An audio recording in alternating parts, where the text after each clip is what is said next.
All right. Welcome to the third episode of the Rolling Over 40 podcast. My guest today is my friend and training partner that I've been training with for over a year now, close to a year and a half. I'm not sure how much longer he's been training than me, but he's about to tell you. He is a 3-stripe white belt, soon to be a 4-stripe white belt, and you know what comes after that. That's blue belt. Oh, yeah. And he did not want to be my first guest over 40, but there were so many complaints from all the fans and listeners saying, if you keep having guests that are not over 40, I'm going to stop listening to this podcast. So here we go. Here we go to my friend today. My guest today is Mr. Mike Tang. Welcome to the podcast, sir. Thank you for having me. It's a pleasure to be on here, watching it on Spotify and everything else. So it's awesome. It's been fun, right? Yeah, absolutely. Yeah, I've been having a really good time, man. And it's cool to know. I feel like every time I go to the gym, a different person comes up to me and tells me that they started listening or watching. And now they're going to be listening and watching you and telling you that they saw you on here as well. So that'll be fun. Yeah. Well, hopefully I don't tell them how to pass my guard or whatnot today. Oh, that was my first question. I'm just kidding. So how long have you, so you started a little bit before me, right? I mean, I started in November of 23, and I think you started summer of 23, around then? Yeah, I started March of 2023. March of 2023. Okay. Yeah, almost 2 years. So about 6 months before I started or so. Okay. March of 23. So who else, who are the people that started around the same time as you? Like Chris? No, I think Chris started a little bit after me, a couple months, and Okay. then JP after that. So Okay. they were I was kind of like their guinea pig. They would ask me every day after class, how'd it go? How do you feel? Okay. Are you Okay. still able to walk? So that's good. So Right, I would right. do my best to convince them that, it's really fun and you should try it. And, so. Right. Wait, well, so they were your guinea pigs then, right? Because you started before them. Yes. Okay, got it. So, so what motivated you to want to try this sport in the first place? Was it something you'd wanted to do for a long time, or was it like a recent thing? You're like, I'll just try it out, or what's your story there? My story. Okay, so I have 2 daughters. They started training about 9 months before me, and I just found it quite interesting the way that they teach there and the things that they were learning and just how much progression there was within the first 9 months of them starting. So then I was like, I wonder if I can do this. But, I had my hesitations because I am over 40 and I was over 40 when I started. And I haven't done anything that physical for a long, long time. So, I had lots of reservations about that. And I was glad that I started. Yeah. So, okay. So it pretty much started when your daughters started, that you became interested in doing something like this, right? It wasn't like when you first saw that, like the first UFC or something like that. That's pretty much me. It's been a long time for me, but. Yeah. I mean, it was always quite interesting because, you'd listen to the way, like the color commentator. I think Joe Rogan, you'd always listen to the way like he would explain things and be like, oh, that's so technical. Like I never understood, if you cranked an arm bar this way, if you'd get the tap, or versus like, oh, if you're in an arm triangle, you answer the phone to try to get out, just things like that. It's just little details that I thought was quite interesting that, you don't really hear about with other martial arts. Right. So. It is a very unique martial art in that way. And,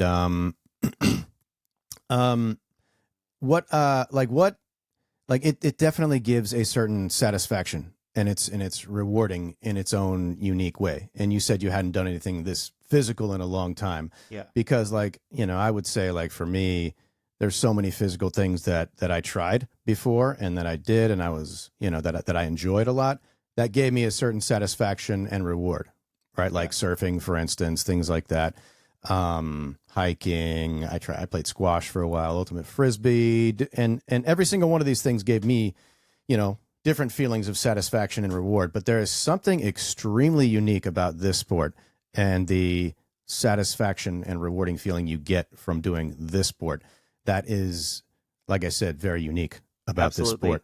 And I can tell. I mean, I can tell with you. I've known you for a while now. I can tell that you definitely get that same feeling from this sport.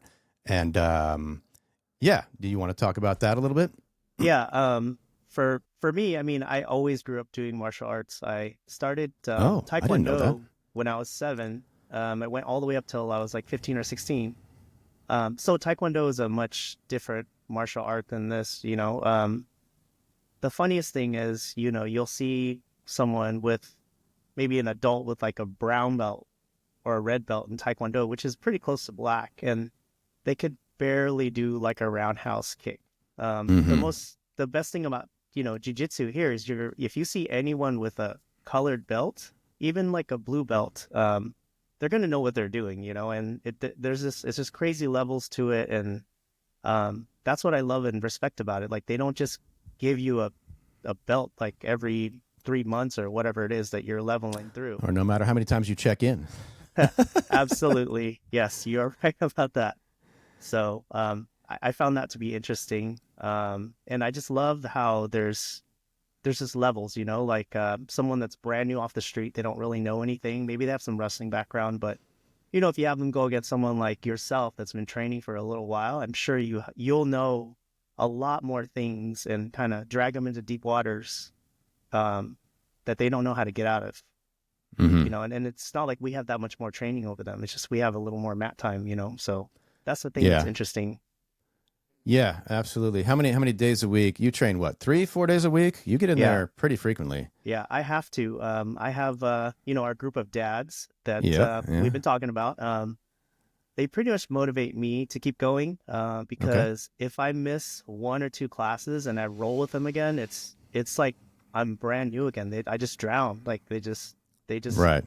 take me out, you know? So that's my motivation to keep training, is so that I can just stay kind of just a little bit behind them instead of like really, really far behind them. A little bit So behind them, right?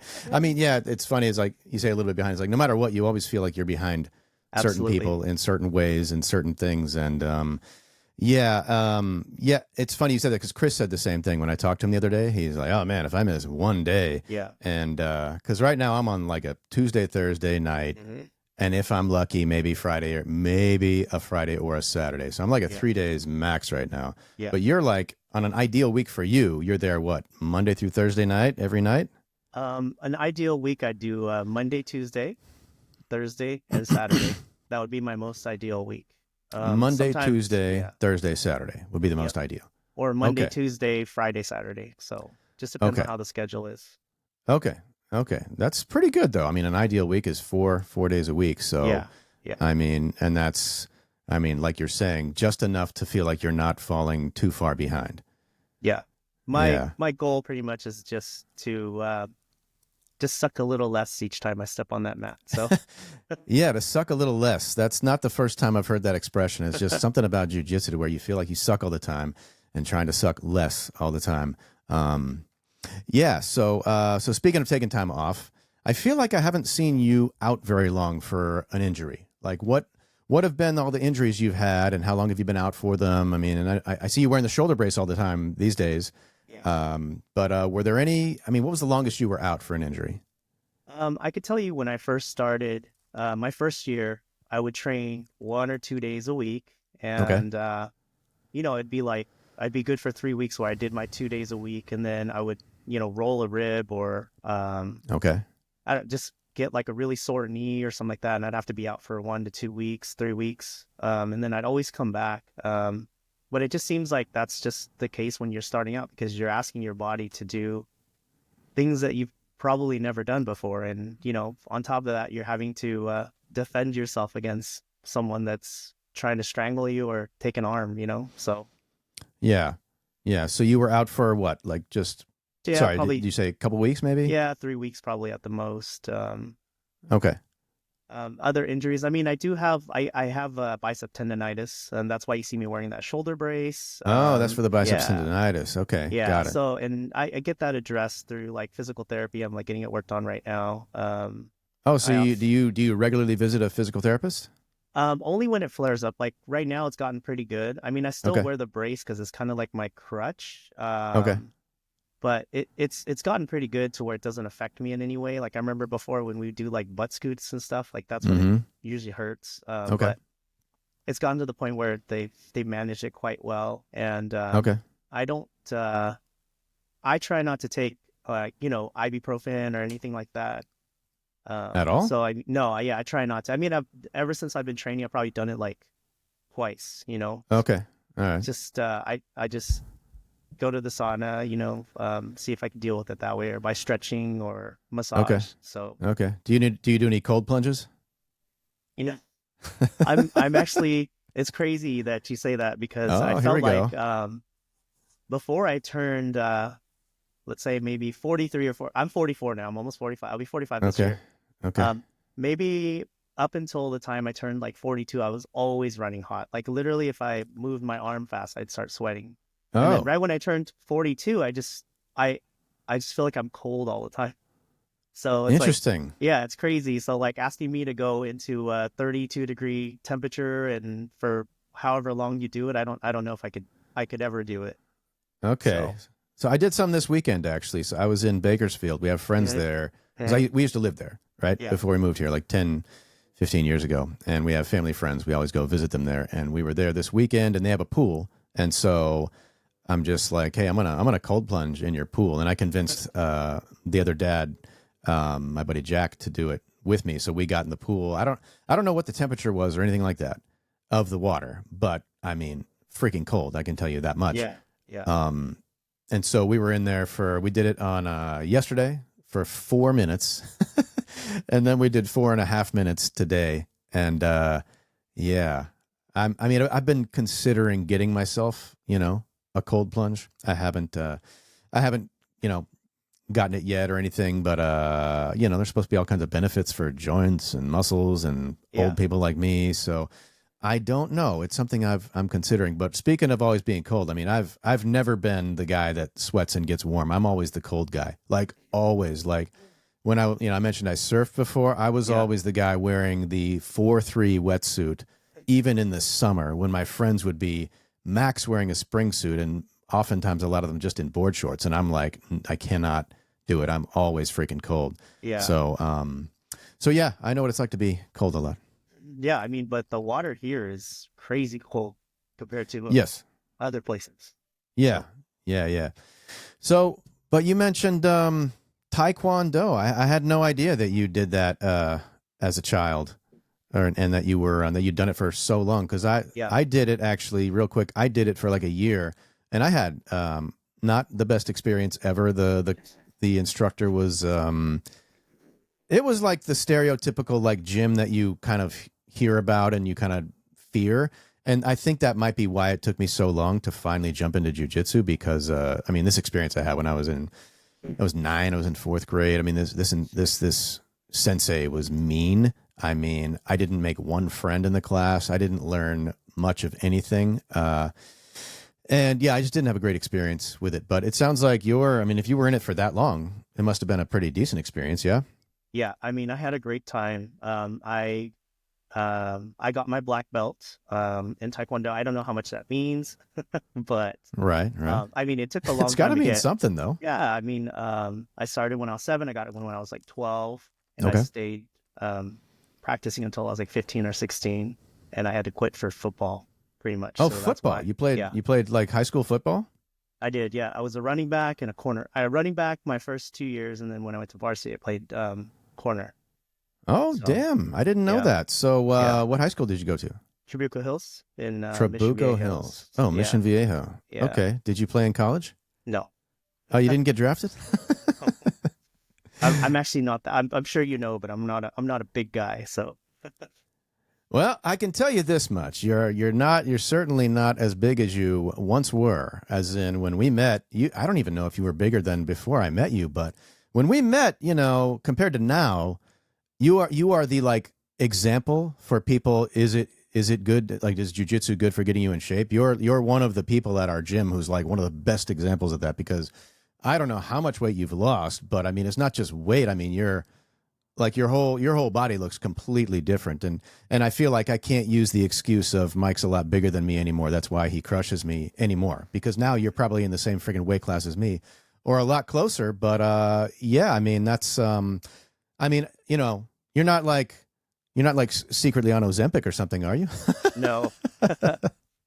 So when I first started jiu-jitsu 2 years ago, I weighed about 227 pounds, which is the heaviest I'd ever been. Wow, so I you always, started when you were at your heaviest. That's yeah, crazy. yeah. That's crazy. And I Okay. always was very moody, just short temper with the family, things like that. Okay. And I wanted to start to see what would help me. And I can tell you, jujitsu for me is, it's gonna sound super cheesy and cliche, but I'll say it. But it's actually good for, the mind, body, and soul. Um, Okay. the mind, it helps me because, I have to I feel like I have to learn how to be comfortable in just, while someone's sitting and mount on me trying to choke or take my arm, So I've Yeah. learned to become kind of zen with that. And I kind of actually enjoy it. Like, I know when I first started, if someone would get a side control or a mount, I would just flip out and just wouldn't know what to do. Now it's like, it's okay. I'm here. I know how to intelligently defend myself. So that's the mind portion. My body, I mean, yeah, you're right.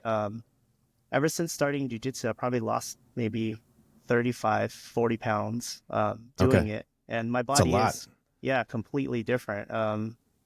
So that's like just really helpful for me. And then the soul, it's like just your friends, like seeing your friends every week. Like, we go in there, literally try and just take each other's heads off from Mm-hmm. bell to bell. But Mm-hmm. afterwards, like we're friends, So it's like good to have like a soul connection to your training partners and your friends. And, we have kids that train as well too. So it's really just an awesome experience for everything.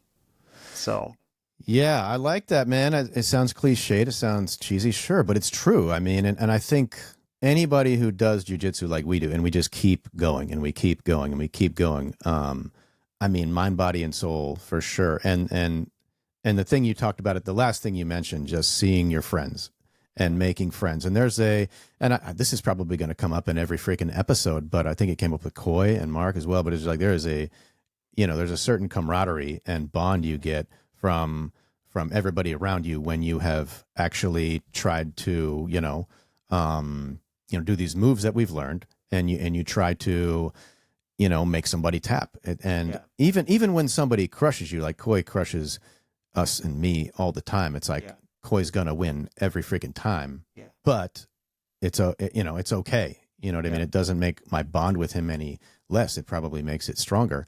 yeah, And yeah, I mean, I absolutely love our cohort, and I love the new people that are coming. And yeah, yeah, there's something very special and unique about it. And it's one of the reasons I think a lot of us keep coming back because, another thing about this sport is it's like, sorry, it's not like it's different from picking up another sport in the sense that I feel like, at least for most of us, when we start, our goal is to eventually get to that damn black belt, like yeah, eventually, right? So when you absolutely. start this sport, right, it's like this is a commitment. This isn't just like I'm here to just, just do this for a little while. But I mean, I think most of us are in this for the Yeah. long game, I and mean, it's a it's major a commitment. 10-year. Yeah, it's a 10-year minimum commitment if you want to reach that black belt level. I mean, 10 years is if you're training straight through, if you don't have injuries or anything like that. I mean, it takes some people 15, 20 years to get a black belt. So, but that's Yeah, like such an incredible accomplishment, right. So, Yeah, especially with the fact that it actually like means something. yeah, And yeah, you said some people it takes 15 to 20. I feel like it's going to take me a long time. Like I'm same. 45 now. I feel like I'll be happy if that happens by the time I'm 60. Yeah, You know what I yeah, mean? And same. I'm with you on that. right? Yeah, Yeah, it's and I'm in no rush, and I'm yeah, enjoying the path yeah, to get there, as we all are. But it's a long path, and you got to be in for the long game. And yeah, if I'm, like I said, I'll probably be 60 before it happens. I mean, I've been in it almost a year and a half, and I have one friggin' stripe. But yeah. it doesn't really matter because I'm having a Yeah. great time It through doesn't the whole define, process. yeah, it doesn't define who you are. I can tell you that rolling with you recently has gotten very, very difficult to pass your guard. You're doing all these crazy things that you're learning in that noon class Crazy or the AM things. class. I don't know that I'm doing anything crazy. I appreciate that, though. Or maybe just something that maybe a read just that I haven't seen before and I don't know how to get around it yet. So Right. I enjoy all our roles, man. I enjoy it. To the listeners that don't know, Mike and I have traumatized one another because the knee and to our listeners who don't know, I had you in my guard and you were just, very, harmlessly trying to pass my guard the normal way. And my kneecap fell off. And I forget, I started yelping and screaming probably. Yeah. And the next thing I know, and you were like, "Oh my God, are you okay?" Because I think you probably felt it. And then Wellington came over and popped it back in, and then I was rolling again like 3 days later, thanks to Dr. Wellington. Yes. Again, but and I feel bad that sure, I'm a little bit traumatized from it, but to the point where I almost never hold a tight guard anymore. If somebody is trying to open my guard, I just pretty much let it open. I used to just hold it as tight as I could. Yeah. And now I wear knee braces on both knees every day. No nonsense.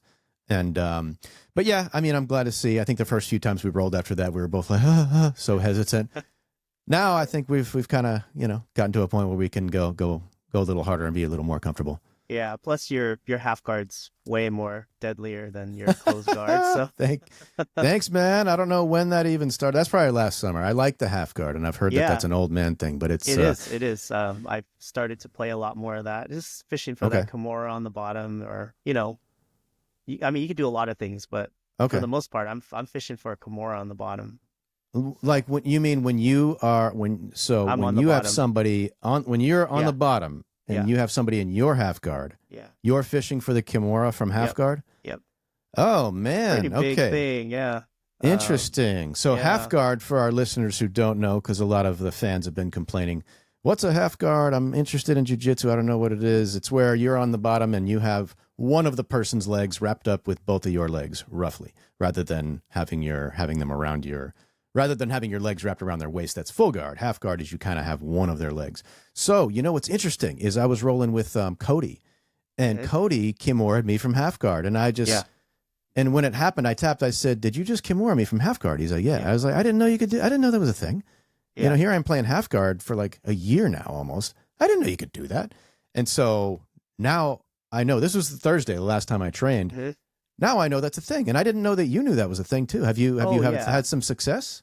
I actually get it quite often because when they try to grab your collar, you kind of lean away, and their arm is kind of open. So I mean, if you catch a Kimura grip on their arm, that's a Kimura grip is two hands on their one hand. I mean, you pretty much control wherever they go for the most part. Okay. From my basic understanding. Okay. So I mean, you could do a lot of things from there. But the Kimura is very popular, and I know a lot of the guys in our 745 cohort. They do that move. What the hell? I've been missing out here, man. How does everybody know about this? I literally just found out on Thursday about this, but it sounds like everybody already knows. I missed the memo. Cody and Mark. Yeah, those two are the king of Big Mark. No, or Little Mark. Mark Green. Oh, Mark Green. Okay. Your first guess. Yeah. My first guess. Yeah, see, and I had him on the pod. He didn't mention it. What is this crap, man? My goal here is to learn you guys' secrets. So now, I tried that once last week and it didn't work. Just right after I rolled with Cody and he told me about it, I'm like, I'm going to try that right now. And I tried, it didn't work, but I'm going to keep trying that. Yeah. I mean, it's just certain ways you work it. You work it the best for your body type. I know for me, I have a shorter torso, so they're going to have an easier time grabbing my lapel. But I'm pretty guarded on that lapel. I don't want you to grab that lapel because I know I need to have one shoulder off the ground. Okay. If you flatten me out, I won't be able to do anything. So that's kind of my go-to. I mean, that's the goal in half guard, right? To not get flattened out. Yeah. And if you're going to pass and I can't get that, then I'm going to try to just go back to closed guard. That's my go-to so far in my basic rudimentary understanding of jiu-jitsu. So yeah, right. All of our rudimentary understandings of jiu-jitsu. So what's I was going to ask, have you thought about competing? Do you think you'll ever compete? I actually have. I was talking to What? Welly. Yeah, I was talking to Welly the other day. And I showed him I'm gonna go up a weight class. Just so I don't Okay. have to cut. And the bracket is uh a little bit smaller than the my actual bracket. So I'm gonna go up a weight class to see how I'm gonna do. All right, hold on. Back up. You've competed before. I have not competed in jiu-jitsu, Oh, I thought you but said I have before. Okay, no, okay. I no. thought you meant like you've done a Taekwondo. competition. Oh, No, yeah. Taekwondo. Okay. I've But hold on. done many of them. Okay, but in jiu-jitsu, you're planning to compete? Yeah. When? Well, I'm probably gonna go next month, the IBJJF. It's Okay. gonna be March 1st at LA Convention Center. You're Um, gonna compete there I'm gonna compete. Yeah, in probably. 2 weeks. Yeah, two, Oh three my weeks. Yeah, God. yeah, I did not know this. So yeah, you're gonna go a weight class up, you said. yeah, Okay. So are you yeah. like on the cusp? Is that why it's like I'm you'd be right in better off? between. Yeah, I'm right in Okay. between. I mean, with Gion, I just need to cut like 3 or 4 pounds. With if I go up the other one, I don't have to cut anything, and I can enjoy a breakfast and a nice warm up and things like that. So, So okay. So what is the thought process behind why you're going up a weight class instead of down a weight class? well, I was quite large when I first started, Yeah. and As we I know, discussed. yeah, and I know I'm not as large as I am, but I still feel like I'm very strong. In Yeah, my you opinion, are. obviously in my own self-assessment, I You still feel are. like I'm pretty I pretty can strong. vouch for that. I can vouch for that. Yes, you're extremely strong. So, and I feel like some of the guys, I mean, 182 to 195, that's not a big difference for me because I'm right in the middle of that. So, You're at uh, you're right in the middle of 182 to yeah, I'm at like, 195 yeah, I'm about, with Gi, I'm probably like 188 with Gi on. So, with a gi on you're 188. And so yeah, you're talking about going up to to 195? 195, yeah. So Oh, I'll so that's give the guy, yeah, a few pounds, but it's okay. I feel like, I just feel like I feel decently strong for my size. right. So Yeah. So are you now hold on, does that mean between now and 2 weeks from now you got to gain like 10 pounds? I'm not gonna gain any weight. I'm just gonna walk in. Whatever I weigh in at is whatever I walk weigh in at. So Oh, wait. So you're going to compete at the upper weight class, uh, but you're not going to actually go and no, like all right, hold on. I guess my because I don't compete. I don't know much about it. So you're if you want to compete at an upper weight class, you can do it, but you yeah, can't. Oh, so if you want, but okay. So the cutoff is more like if you want to compete at a lower weight class, you absolutely have to you have to make meet that that weight. Yeah, threshold. yeah, Oh, but you don't have to make the. Got it. I see what yeah. you're saying now. I was like thinking, okay, you're gonna try to gain 10 pounds in the next No, 2 weeks. Damn, no. I mean, that'd I'll be give the fun though. guy. Yeah, I'll give him the 7 pounds or whatever. But Okay, I all should be able right. to make it up somewhere else. Hopefully, that's my thought process. But With your skill, you'll make it up with your skill. With that guard of yours, that strong ass guard. that's all I know. So, uh, Wow. All right. Well, this yeah. gives me a whole different direction to go here because I didn't know you were going to compete that soon. So what's the plan between now and then? How are you getting ready? I mean, I mean, I'm going hard, Right. every Right. single time. Yeah. So, Yeah. I just want to go like 100 to see if I can do it like multiple times a day. So, and I don't Okay. usually train like that. I usually go, 70. I'll match the guy pretty much. Like if Okay. you have Sure. someone that's super spazzy, then I'll figure out a way to We've control got a few you. of those. Yeah, yeah, I'll figure out a way to control you so that, I'll let you gas out and then I'll, All right. do what I need to do. Right. But some of the higher skill guys like in our cohort, like we'll go hard. Like Koi, Right. Yeah. Koi's been going. I rolled with him on Saturday, and Koi went 150%, Okay. 150 miles at me, and Okay. he was doing all crazy things. So I was just trying to Okay. figure out how to just not. I mean, he whooped my butt, but I was trying to just figure out how to kind of just control a little bit of it. Yeah. So. Um, Yeah, interesting. So is that how? So lately, sorry, when did you decide that you were going to compete in this competition? Well, I'm probably like 80% sure I'm gonna go. Okay. The cutoff to register is this Thursday, so I just want to see how many people go in the bracket. I don't want to do more than like 2 or 3 matches. So if the Okay. bracket's too big, I don't want to do more than 2 or 3. All right. But if the bracket stays relatively small, then I'll probably go and do it and just get the experience. And I also want to kind of, because I make my daughter, well, I have one daughter that's a competition.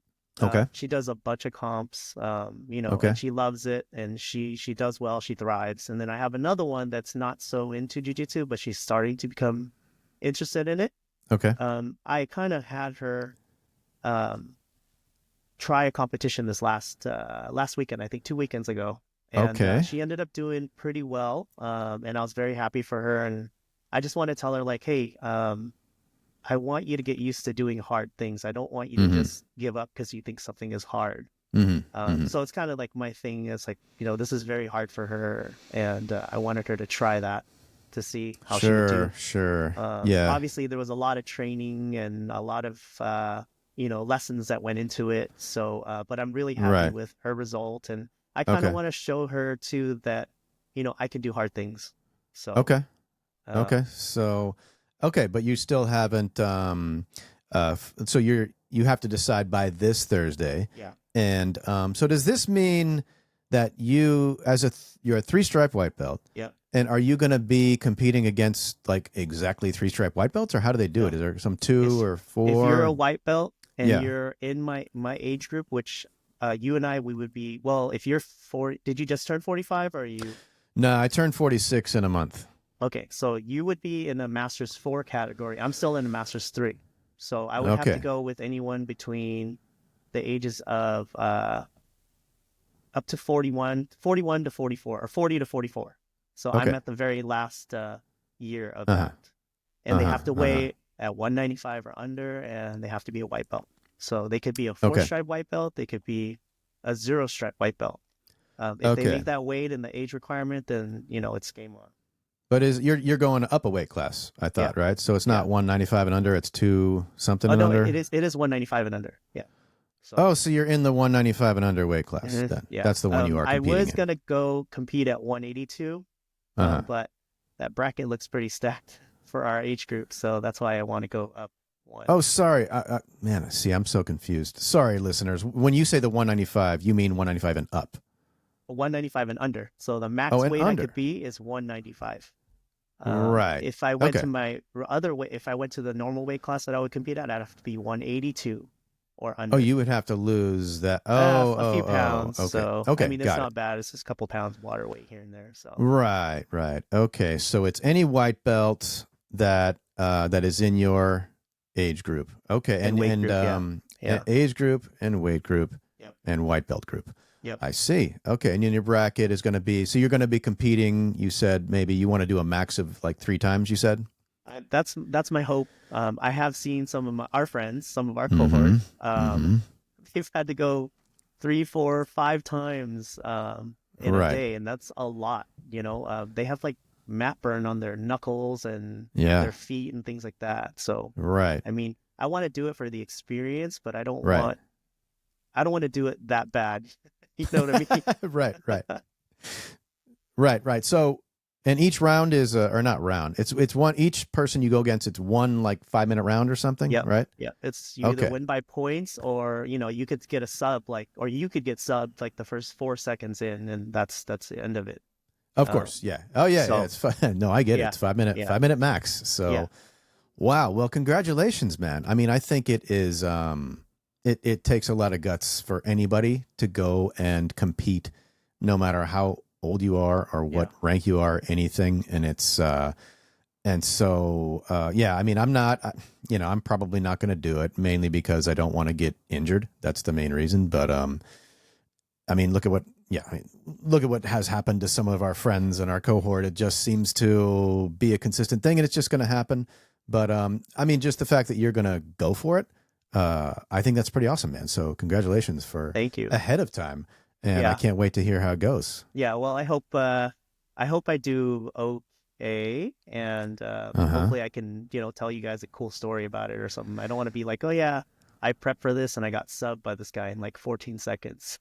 Right. And I made my family drive to LA and pay $25 a park to watch me get subbed. Well, it's still going to be a great story. Even if you get subbed in 14 minutes, it's going to be a great story, you know. But you're going to have to beat Koi's story. So you need somebody to pop your arm in an arm bar and then you keep going. That's That's the good story. I'm just kidding. You don't do that. That Coy was like 30 when he did that. So it's different if you're 45. So yes. And Coy is still under 40. So he heals right, a lot faster than we do. So right. yeah, it's crazy how slow we heal up. Okay. So you and Wellington have been, he's kind of he kind of recommended the weight class that you're in and all that stuff? No, he didn't recommend it. Okay. He just wanted to see. He's like, I want to see you get out there and try it one time, just to see how really? you do. Yeah. Wait, so he even brought it up to you? Yeah, he's asked me. I mean, throughout the last couple of years, he's asked me. Really? Yeah, just to try it. Okay.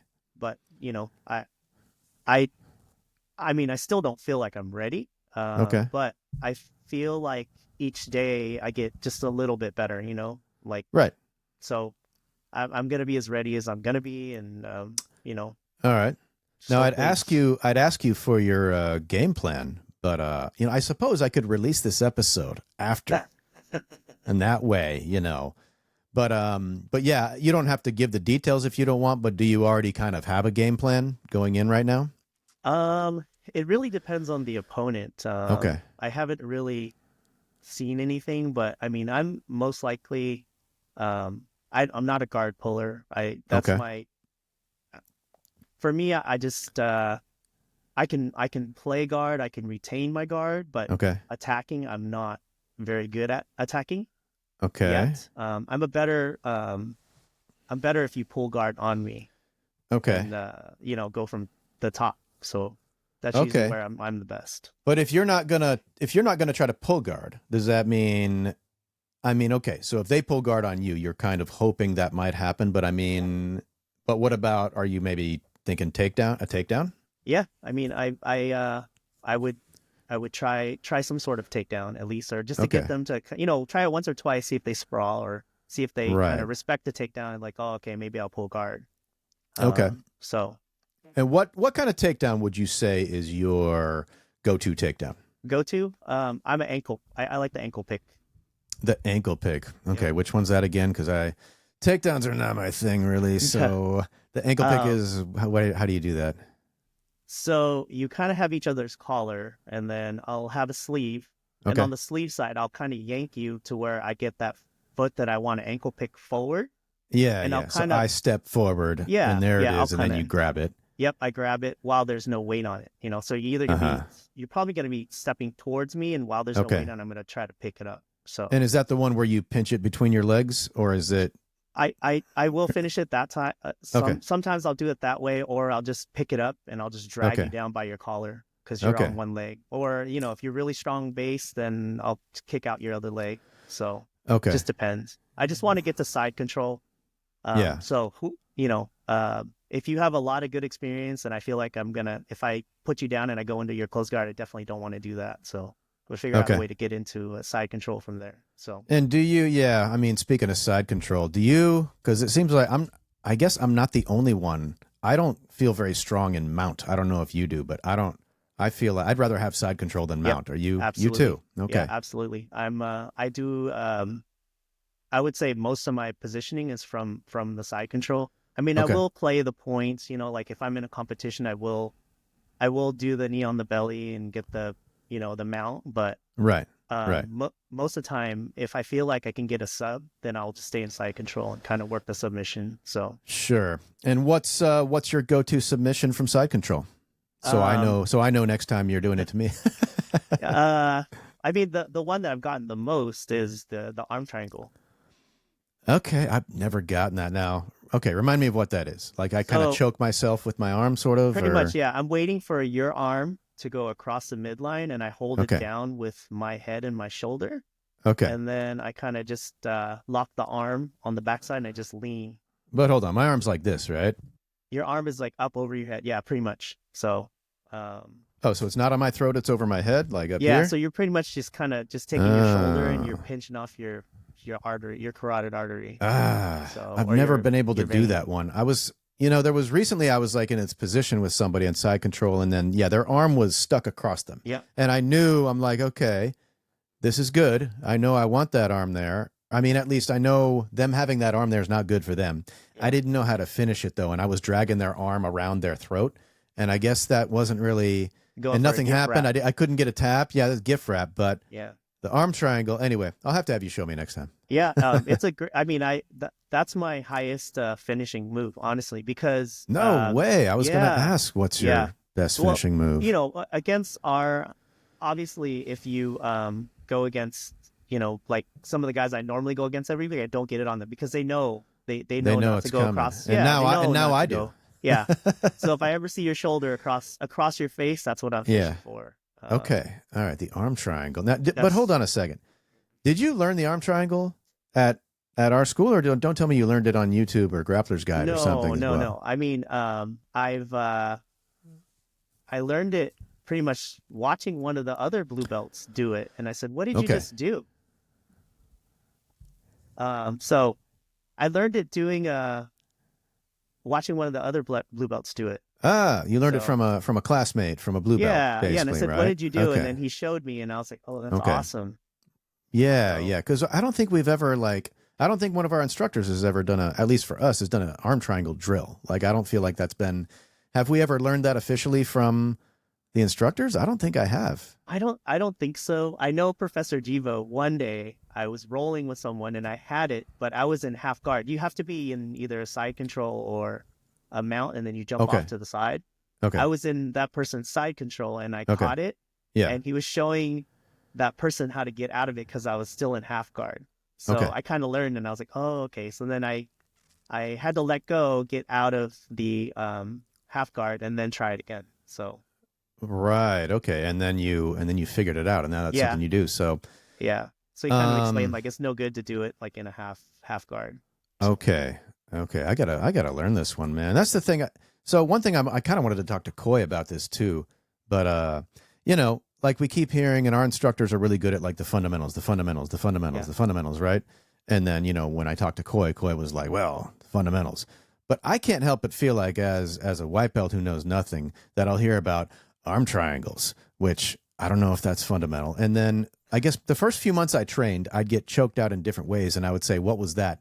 yeah, And I'd say, "Where did you learn that?" And it was never here. It was always YouTube or Grappler's Guide or whatever. And it's like, okay, here I am getting choked out with weird things like the Ezekiel was one of the first yeah, ones, and then the Darce. yeah, Darce, I've been choked out by the Darce like 100 times. yeah. I've It's the never worst heard, one. and it's like there's a part of me that's like, okay, you know, okay, fundamentals, yes, but why are people having such if people are having such success with these not fundamental moves, shouldn't I be learning these less fundamental moves so I can have some success? I don't know. You know what I mean? It's like what about all that? So Yeah. I mean, I kind of feel like I need to ask the instructors this question, but I feel like they would just say fundamentals. I Well, don't I know. I think if you ever take a class with Professor Tim, he actually um went over a couple different ones one day because somebody Okay. asked him about one because that's like Okay. he loves those things. Okay. And he'll show you. I mean, if it's an advanced move, obviously he's not going to show you how to like bicep slice or heel hook or anything like that. But if Okay. it's like an advanced move, he'll show it to you. And Okay. he has no problem kind of explaining like the mechanic behind it, and he's Okay. he's really good in that way. So Yeah. No. I've taken his classes before. Those Friday night those are intensive fun. intense, and they're fun and they're intense. It was a few weeks ago where it's like I thought class ended at 7:30, and then we rolled like 5 more times in a row till like 7:50, and I'm like, oh Yeah, my god, yeah, it was awesome either way. yeah. But that freaking, so do you know how to do the Darce? Um, I don't know how to do the Darce, but I will do I do like a variation of what is that one? An Ezekiel. I'll do a Oh, no you gi. do. I do a no Oh, gi Ezekiel because what it does, um, it looks kind of like a key lock or Americana, okay. but I have my arm behind their head and I have Uh-huh. their wrist up over their head, and I'll Uh-huh. kind of just stick my arm in between the space on top of their throat. Okay. So that's kind of the way I do it. Or if I don't get it, then I'll just pull it down for an Americana. Okay. So, so I I have a see. couple of different ways. I just sometimes though they don't know. They think like, oh, he can't key lock me from here. So Right. I'm safe. But then it's like, no, I can just slip this arm through this space right here, and you know. Yeah. So And I learned that from one of the online guys. I think his name is like Kenny Kim. He's like a really Okay. big Aha. So you did learn it personality. from an online guy. Yeah. Well, because I wanted to, try out no gi one day, and Okay. their choking mechanisms are a little bit different, because you can't use a Yeah. gi. So Right, right. Yeah, no, I enjoy the no-gi class, the Wednesday morning no-gi, yeah, because whenever I'm doing the mornings, I go to that one, as often as I can. And it's have you ever gone to that class? I want to go. I work in the morning, so It's a tough schedule. it's a Yeah. tough schedule. Plus the kids, things like that. Yeah, So yeah, I understand those other responsibilities that we have. If only our sole responsibility was jujitsu. Yeah, right. I wish I could be a full-time jiu-jitsu athlete at Right? 45. Yeah, at 45, right? If only. But yeah, so my Darce story is, I guess, I don't know, maybe a year ago. It seemed like every other time I was getting submitted by a higher white belt or a blue belt, I would say, what was that? And it was the Darce. It was invariably the Darce for so long. And then for whatever reason, I just started learning when it was coming and kind of how to defend against it. But I can Yeah. tell you this much. If I saw somebody doing a Darce, I would not know. And I have zero idea how to do a Darce. All I know is it doesn't get done to me anymore. So I Yeah. know how to defend against it, but I couldn't even tell you how or why. It's just one of those things that I kind of learned to do, muscle memory. Oh, that's coming. That's going to be a Darce. Don't let that. But I don't even know what. You know what I mean? Are they starting from in front of you? Like usually they start kind of. I think I don't know. I'm not sure. They have side control or something. It's been a while. Oh yeah, I mean, yeah, The you good can news get is it it's from there been too. so long that, you know, it feels good to know that it's been a long time since I've heard somebody say, that was the Darce submission Yeah, or whatever. yeah, Yeah, but I did not know that was your number one submission was arm triangle arm from triangle. Yeah, side control. yeah.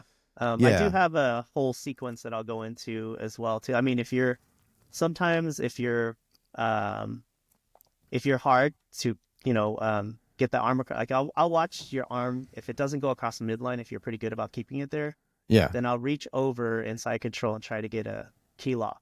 Okay. And then generally what people do is they'll kind of turn their shoulder up towards the key lock to protect the arm. Okay. And then from there I'll kind of sit on top with a Kimura grip, and I'll either go Okay. for a Kimura or I'll sit back for an armbar. Just depends on what you give me. Like if you grab your belt, Yeah. I'm not going to get a Kimura, so I'm going to sit back for an armbar.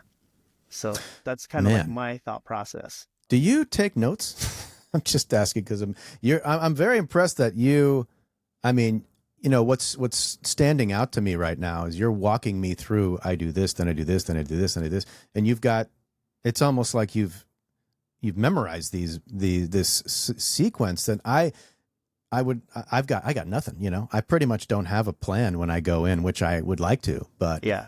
but I'm impressed that you've got a plan pretty much for I almost do. every scenario. Well, for I that mean, one, a lot of them at least. yeah, for that one, I mean, it's pretty standard. Okay. I see them do it all the time. They'll reach up and grab, especially, when you go for the key lock, they'll reach up and grab the other arm so it'll expose Yeah. their top Yeah, arm. yeah, yeah. Yes. And I mean, the biggest thing I'm looking for is just fill in all the space so they can't lay back down. Okay. And then I'll get the Kimura grip. And if they're Okay. not grabbing anything, I'm gonna just, go for a Kimura on top. But Okay. if they're smart and they grab their belt, then I'll just sit back because one leg's already over their head. Then I'll just sit back and then try and finish the armbar from there. So Right, right. That's that's impressive, man. I mean, I want to get to the point in my jujitsu where when somebody asks me what is your best or most frequent submission, I actually have an answer because I don't. I mean, lately the only thing that's been magically happening a lot, which and I don't know how or why it just happens, is single leg X. Like I'll just find myself in the single leg, having yeah, somebody in my single leg yeah, X. And to the listeners that don't know, it's where you kind of like wrap your two leg when you're on your back on the bottom and somebody's standing up and you wrap your two legs around one of their legs like a snake kind of. Anyway, yeah. something Hunter's like single that. leg X is very, very bad to be in. You're just locked up forever. So he has a very good single leg X. Have I had you in my single leg X? Yeah, the last time you rolled, Oh, you put me in single. I was trying to pass, and then I got into single leg X. I knew I was in your single leg X, okay. but I couldn't peel the one off of my hip. It was That's tight. funny. I don't Yeah, remember. I mean, I know how to get out. I know Yeah. the concept on how to get out of it, but whether I can do it effectively, that's a whole nother question. Because I could not peel your heel off my hip to get around that. So Okay. That's good it to was know. tight. Yeah, Thanks, man. it I was did tight. not know that. And that's been, but see, when that happened, I couldn't tell you how I got there, you know, and I feel like the next level is kind of like knowing, having a couple, like a couple steps ahead of time. It's like, I'm going to end up in single leg X, and that way I can know what to do from there. Cause I'd say in the last 2 weeks, it's been magically happening, you know, a couple times over and over. And it's like, again, here we go. And I'm not like upset about it, but it's like, okay, this is cool. I recognize that I'm in it, but the next step is to kind of sweep the person and then get that heel hook or foot lock Yeah. or whatever it's Yeah. called. Yeah. And that I Straight ankle suck lock. at, man. Yeah. Is that the straight ankle lock? Straight ankle lock. Yeah. So if it were you, after I sweep you, then boom, get that Yeah, because you're already foot. sitting. As long as your leg isn't over, Yeah. and you're not reaping, then you can definitely Right. finish And that that's ankle what, lock. and I can't finish it. I mean, eventually I figured out, I got to figure out how, cause I've had several people there, like to where they're on their butt. I've got them in single leg X, and here I am, and I am cranking the life out of their foot, and it's not happening because I'm in the wrong place. There's something wrong with the way I'm holding it, Yeah. and it's really irritating me that I'm getting that far and I can't finish it. I mean, Yeah. I'll get there, but it's you know, it's But fun. I'm sure you have their attention though when you're cranking on their ankle, right? I know me. If you touch any part of my leg, I'm out. Really? Yeah. Okay. I don't know how to adequately defend against that single leg X Oh, ankle okay. I know lock. if it's you, you drive your foot through, and that's Yeah. what Emilio, it's funny, me and Emilio laugh every time because I pretty much get him in that every time, and I can't make him tap because he knows it's coming. He knows Yeah. the defense. Yeah. He gets his foot through, and then I start laughing after like 30 seconds because I'm cranking on it, and it's like, here we are again, man. I cannot finish this damn Yeah. thing. Yeah. You step through like a boot, right? Is that what you do? Yeah, Like you're putting on a shoe or something like that? yeah. Right. Yeah. Yeah. So So I got to figure that out, but that's one I of the know. things I've been struggling with lately. But I mean, when you figure that out, a lot of people, myself included, don't know how to adequately defend against that. So, okay. I'm sure when you get to the higher levels, they all know exactly what to do or how to roll. I get paranoid like when I'm rolling and someone's got my leg. I don't want to Yeah. tear anything or hurt anything, so Yeah, that's you're kind of, talking about the defense that we learned to that, right? yeah, yeah, That I hear you. The day we learned that freaked me out. It was it like, did. okay, the defense is we both roll together while somebody's got my leg. That freaks me out about my knee. I'm Yeah. sure you Yeah. feel the But same the way, thing right? is like, let's say you've got me in that ankle lock. Yeah. You cannot initiate that roll. I have to initiate that roll. But while I'm rolling with my ankle Yeah. in your arm, I have to Yes. trust that you're going to roll with me because you don't have Right. to. And if you Right. don't roll with me, then, I guess my knee's blown up into 9 pieces. So that's the thing is like, that's I'll why I finally don't. get you back. So that's the No. thing. That's why I don't mess with that too much. So wait a minute. When you said I can't initiate the roll, is that like it's an illegal move or? Yeah. Yeah. Yeah. Like you can't. From Okay. what I understand, my basic Right. understanding of it, the Yeah. person that rolls is the one that's getting ankle locked, and the Right. person Yeah. that has the ankle lock, they can't initiate. You can follow. You Oh. have to follow this, and then there's a certain direction that you have to go to. Yeah. Um, Yeah. so Oh, I knew. it's I knew that the person who's getting locked wants to initiate the roll. yeah, I just didn't know that the person locking can't. I didn't know that. So yeah. that is That's interesting. from what I understand. I mean, I'm Yeah. sure we have to ask to clarify, but Yeah. Well, I'm picturing the black belts listening to this and laughing when they hear this part of the podcast. they're like these guys. These They don't know guys, anything. yes, yes, right. So I got you got a couple more minutes. I got Yeah. a couple more. Okay, so I wanted to ask Yeah. you about the dummy because I know you have a dummy, Mhm. I and do. how often do you train with your dummy? I actually use Sounds it. funny. I actually use it quite often. Okay, It's just really helpful because right now I'm currently working on S mount, like just transitions from S mount. okay, Like if you sit on top, you make your legs like an S, and then yeah, if they give you the other arm, you have to learn how to shift your weight to make the S the other way so that you can catch the yes, other arm. yes, So that's kind of what I've been working on lately. I mean, when I do it in a live roll, I lose the position. That's how bad I am at it. okay, But it's something that I wanted. That's like one of my resolution goals for 2025 is to get an S mount arm bar, which okay. I'm Okay. sure there are probably a lot of other white belts that probably do it all the time. But for some reason, I don't know. If that's just my like that just has my number, like I can't do All it right. for some reason. So or I feel like I Sure, get bench sure. pressed off. So, but yeah, So that dummy that's is what helpful. so that's one of the main things you're kind of working on right now as well is the S mount arm bar from S mount. You Yeah. said, right? Or just how to switch your weight, how to pivot your weight, because sometimes you Yeah. want the right arm, but you're in the opposite S mount. You have to figure out how to do it. I know the black belts and the higher belts, let's say this gonna laugh and all that, but it is something that you have to We learn. aim to And please.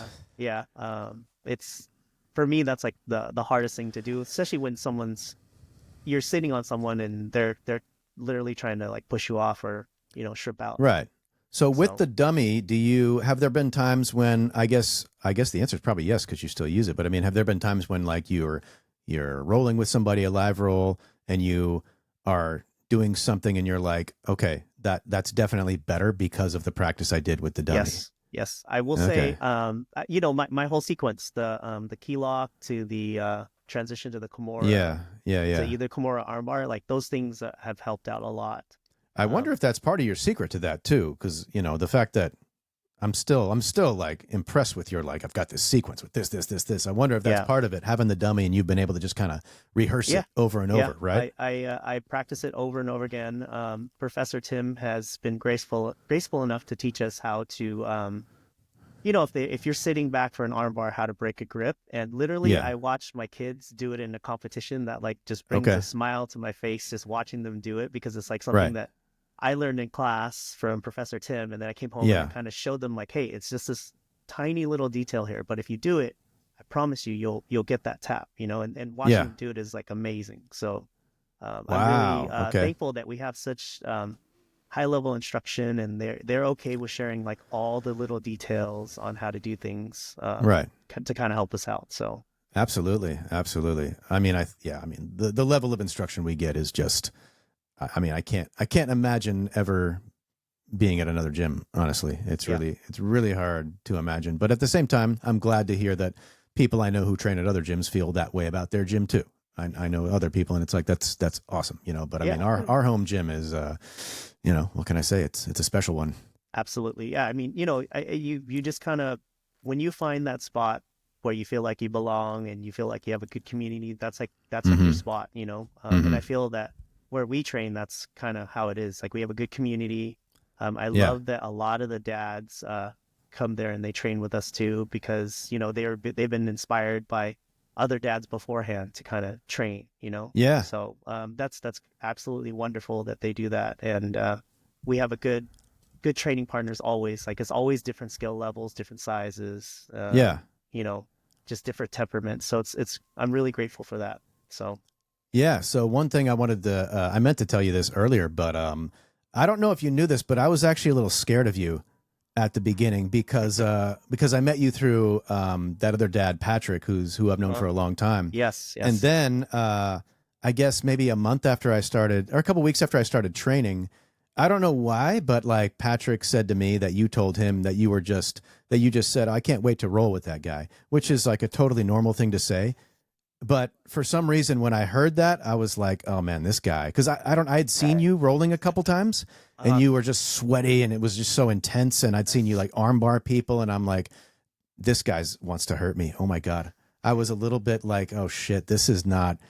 But I mean, you and I got to know each other very quickly after that, and yeah, that didn't last very long. But I was a little bit scared. But I mean, it wasn't just about you. It was I had fear in general about starting it, yeah, just like we all do, yeah, but speaking of that, of fear of starting, the question I ask all my guests is there's a lot of our fans and listeners have been reaching out to me in the comments and whatnot, and just saying um, you know that they appreciate that I ask all my guests this, because there's a lot of our listeners who haven't started yet and they're yeah, thinking about it. In yeah. fact, my buddy from Bakersfield that I was hanging out with, he might be starting soon, That's which is awesome. awesome. And what advice do you have to people out there who are listening, who have been thinking about it and who haven't jumped into jujitsu yet, and they want to, but they're just like, I don't know if I should, I don't know if I shouldn't. What advice would you give to those listeners?